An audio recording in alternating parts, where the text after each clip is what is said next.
Welcome back to ZTV, where we do it Z-Way, and that's my way. Today we're in Houston, Texas at 5015 Backyard Bar and Patio. And right now I have Nanisha, aka Chef Nana. How you doing? I'm doing good. How are you? Feeling good today? Yeah. All right, pretty good. Okay, so today I just want everyone to know that we're going to be going over a variety of foods and just checking out this establishment. We're going to shine a spotlight on here because it's very relaxed and has a lot of great vibes at this place. So, Miss Nana, go ahead and tell Z Nation about the things you guys have to offer here at 5015. So 5015 is all about having a great vibe, which starts with the music, which is especially curated around like funk, hip hop, 80s music, as well as some really dope R&B tunes. And then it's also the space within itself, which has a nice black comic theme, as you can see. And it's just like one of those places you want to come in and explore, find a corner to maybe chill and just have a dope conversation, or maybe walk out on the patio to enjoy like cigars. Some of our sometimes we'll have live music, things like that, different events, and also like the board game. So it's just like an entire vibe that we've become that neighborhood spot where everyone wants to come here every day, for the bartenders to the doorman to the management. It's just an entire experience. Most definitely. Y'all definitely located in a spot where they have a lot going on. The turkey egg hunters down the street. Absolutely. And a lot of historical businesses are here also as well, right here on Alameda. And just looking through you guys' social media, I kind of get like a 90s vibe from this place. Just go ahead and just let us know about that theme, so much of the 90s themes in here. Well, that was a time in life where, you know, people really started to express themselves and come out of their own box as far as like with the culture that we now kind of mimic. And 5015 is one of those places where you can kind of relive those old memories. It's certain times where like the crowd is just in this whole like state of mind where they're just like reminiscing from singing all the lyrics to the songs to the dances, the old school dances. Like for instance, Kid and Play was just in here the other night, and they did a whole set geared around that music, and everybody loved it. They were doing the little dance that everyone knows is iconic from that movie. So this place really accentuates and brings about that nostalgia of like the youth, and even those that didn't necessarily grow up within that era, they have, you know, developed appreciation for the crowd and for the people that come to this establishment. Most definitely. So another thing that I want to talk about, like I said earlier, this is a historical area, the Third Ward of Houston, Texas. Go ahead and elaborate some things you guys have been doing on since the pandemic, and especially with all the social injustice that's going on in America.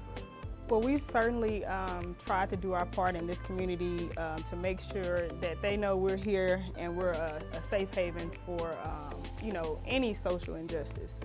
Specifically, we did organize a ride around George Floyd, since he is a hometown, you know, someone that people that attend this bar there actually went to school with him. So a lot of people know and recognize him. So when that happened, we had to do something. So we did organize a bike ride, which over 150 people showed up, and it just brought awareness. It kind of stopped the city. So that's the type of impact that we try to have within this community, is to bring awareness. We're always gearing events that either highlight what's going on specifically here, or it is, you know, things that are happening nationwide. We're preparing for Election Day, so we're going to host a kind of like an election awareness event to kind of make sure that people are, you know, set to either do the early voting or get out to the polls, because we need to do our work this year.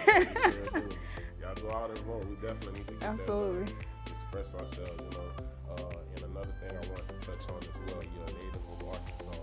You graduated from the same college I did, the University of Arkansas. How does it feel when you make that transition from coming in from Arkansas to Houston, Texas?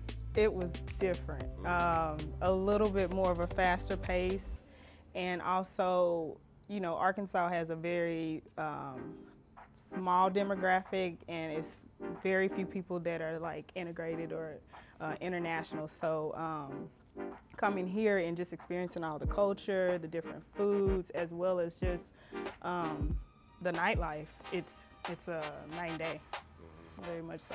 You know that. There's definitely a lot to do there. Right.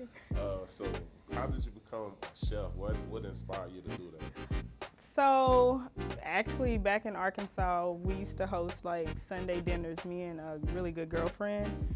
And it kind of took off, like it was one of those things that everybody wanted to come for that. And of course it was only a few people we do, no more than like 10 to 15, but it was just one of those things that really made me enjoy being in the kitchen, because prior my parents were excellent cooks, so I had no real need. And then I did work for, you know, helping with family businesses that were either in catering or restaurants and stuff like that, but never just really developed a love or passion until I got into college. And when I got to Houston, I was super tired of working corporate, and had an opportunity to start cooking for athletes, and that just really kind of allowed me the opportunity to really spread my wings and explore cooking in this city, which had a lot of opportunities.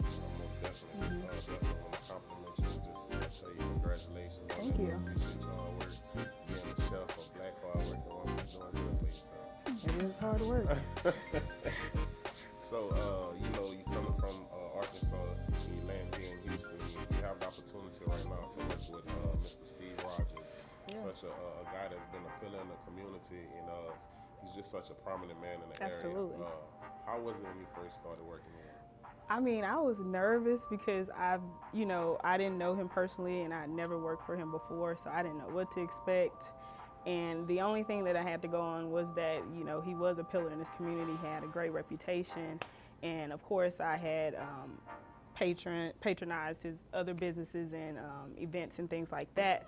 So I had an admiration of this man from afar, and I was just super excited with the opportunity to work with him, because I knew it was so much that I could learn from him, but also it was a lot of ways that I could just even help or enhance what he's doing. Gotcha. That's good. So you got to take advantage of the opportunity.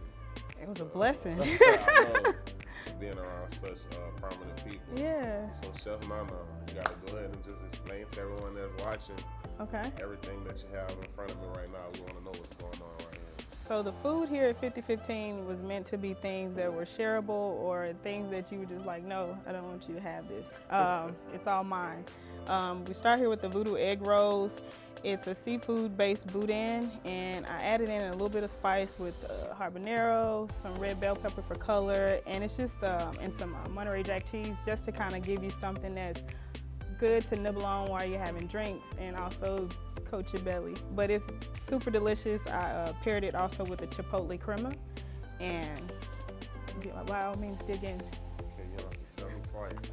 So let's see what we have going on right here. This is the boudin, correct? Mm-hmm. All right.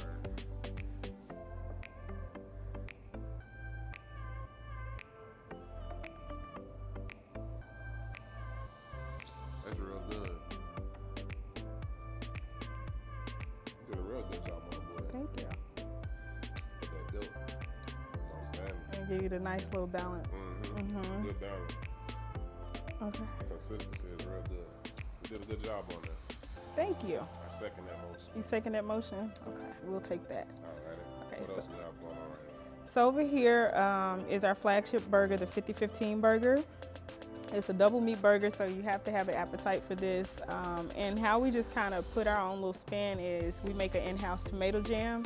So instead of your traditional burger with just lettuce, pickles, tomatoes, onions, whatever, we wanted to add a little bit of spice, and that tomato jam has like a very warming effect on the palate. So it is sweet, but it works and plays well with the cheese in regards to that sweet, salty, savory flavor.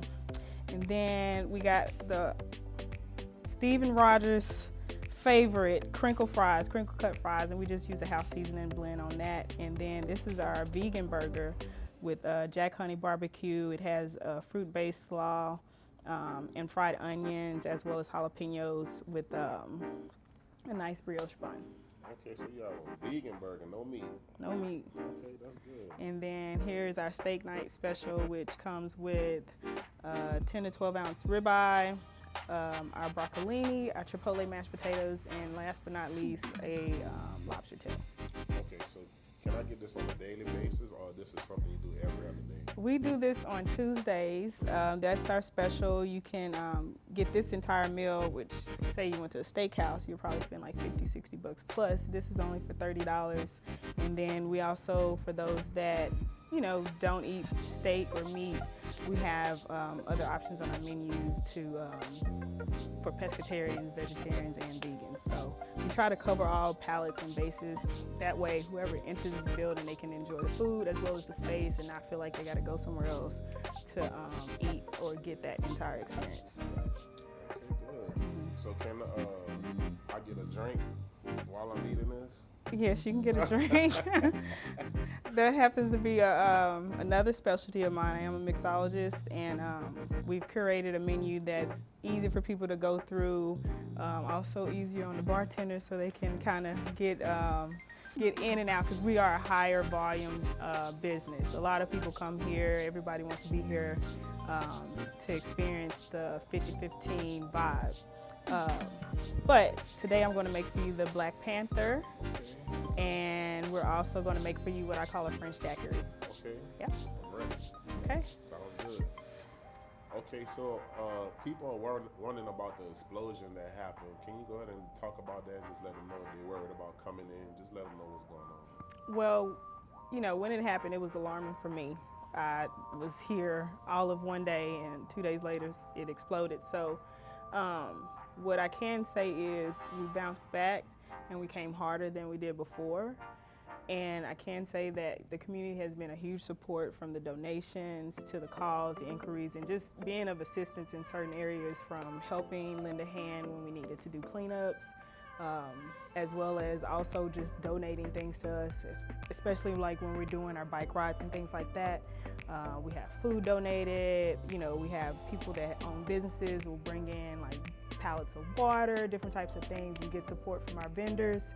So it happened, it was a negative thing, but it really impacted us in a positive way, because we were really able to kind of lean on a community that we tend to support and receive that back. That's good.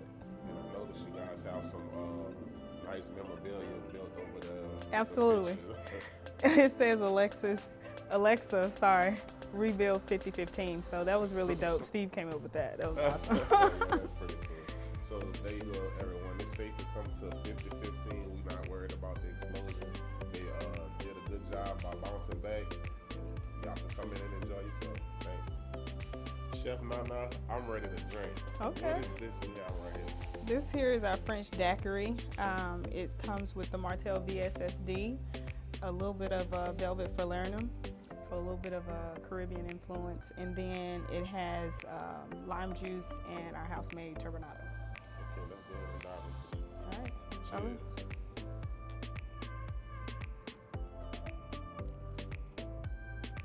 Oh, that's really good right there. I like that. Mm-hmm. Oh yeah, that's my type of drink. That's your type of drink. It's an easy drinking cognac, as well as by adding that Velvet Falernum, it brings a nice smooth mouthfeel. Yeah, it's like a sweet taste at the end, but it's not that sour at the first. Sweet and tangy, yeah. Good job. All right, everybody, we about to switch things up a little bit. So we're gonna go ahead and play a game called Truth or Sip. So I'm gonna go ahead and just hand it over to Miss